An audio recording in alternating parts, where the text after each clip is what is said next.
ഉയിരിനും ഉടലിനും ഇടയിലൊരുടമ്പടി, ഉടലിനനങ്ങുവാൻ ഉയിരിൻ്റൊരനുമതി, ഉയിരിന് തുടരുവാൻ ഉടലെന്നൊരറമതി. ഉടനെയവർ ലയനമായി ഒത്തുചേരുന്നിടം, ഉടലെടുക്കുന്നതാ ഒരു നവജന്മം. ഉയിരിന് ഇന്ധനം വേണമത് നിശ്വാസം, ഉടൽവഴി നിത്യവും എത്തുമത് വിശ്വാസം. പല ജലദോഷങ്ങൾ വന്നാലും ഈ ശ്വാസം മറികടന്നെത്തുമെന്നുള്ളതൊരു ആശ്വാസം.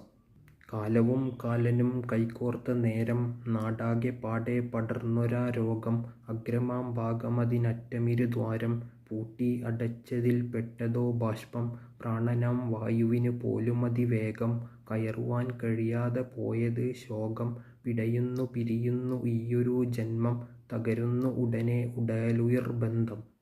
ഒരു ചെറുകൃമിയുടെ വിളയാട്ടം നേരിട്ട് കീഴ്പ്പെട്ട് തോറ്റിട്ട് മണ്ണിട്ടു മൂടിയിട്ട് വീണ്ടും ജനിച്ചിടലല്ല പുനർജന്മം. ഉയിരാലും ഉടലാലും ഒരുപോലെ പൊരുതിയിട്ട് അതിജീവനം നേടലല്ലോ പുനർജന്മം.